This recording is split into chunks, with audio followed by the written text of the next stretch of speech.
اللہ تبارک و تعالی نے حضرت آدم علیہ الصلاۃ والسلام کے سامنے تمام اشیاء پیش فرمائی، جو پیدا ہو گئی تھیں وہ بھی، اور جو پیدا ہونے والی تھیں ساری چیزیں آپ کے سامنے رکھ دیں، اور ساری چیزوں کے نام اور ان چیزوں کے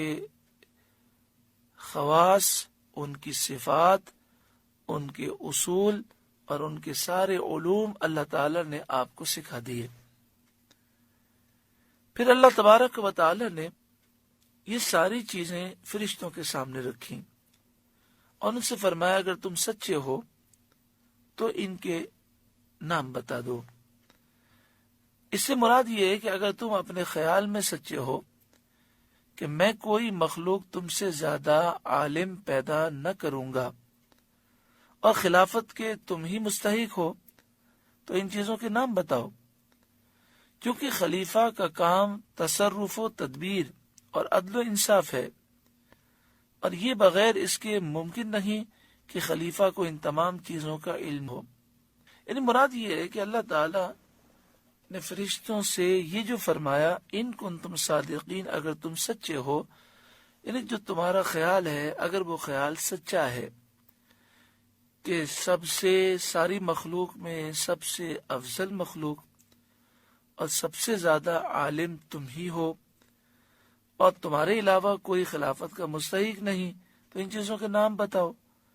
چونکہ خلیفہ کو تصرفات کرنے ہوتے ہیں تو خلیفہ کے لیے ضروری یہ ہوتا ہے کہ وہ ان چیزوں کا جن پر اسے تصرف کرنا ہے مکمل علم رکھنا اس کے لیے ضروری ہے۔ اس سے معلوم ہوا کہ نبی کریم صلی اللہ علیہ وآلہ وسلم تو اللہ کے خلیفہ اعظم ہیں۔ تو اللہ تبارک و تعالی نے جب آدم علیہ السلام کو پوری دنیا کا علم دیا تو حضور صلی اللہ علیہ وآلہ وسلم کو تو پوری کائنات کا علم عطا فرمایا، کائنات کے ذرے ذرے کا علم اللہ تعالی نے آپ کو عطا فرمایا، اور اس پر کئی احادیث دلیل کے طور پر موجود ہیں۔ اور اس سے یہ بھی معلوم ہوا کہ انبیاء فرشتوں سے افضل ہیں۔ قالو، وہ بولے یعنی فرشتوں نے کہا، سبحانک، پاکی ہے تجھے، لا علم لنا الا ما علمتنا، ہمیں کچھ علم نہیں مگر جتنا تو نے ہمیں سکھایا، انک انت العلیم الحکیم، بے شک تو ہی علم و حکمت والا ہے۔ اس میں فرشتوں نے اپنی عاجزی کا اعتراف کیا اور انہوں نے اس بات کا اظہار کیا کہ یہ سوال سمجھنے کے لیے تھا، حکمت معلوم کرنے کے لیے تھا، ہمارا یہ سوال اعتراض کے طور پر نہ تھا۔ اب انہیں انسان کی فضیلت اور اس کی پیدائش کی حکمت معلوم ہو گئی جس کو وہ پہلے نہ جانتے تھے۔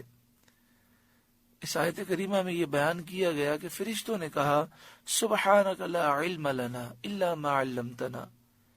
اے مالک جو تو نے ہمیں سکھایا وہی ہمارے پاس علم ہے۔ بندے کو چاہیے کہ اپنی صلاحیتوں پر کبھی ناز نہ کرے، جس طرح فرشتوں نے یہ کہا، مالک جو ہمارے پاس علم ہے وہ تو نے ہی سکھایا ہے،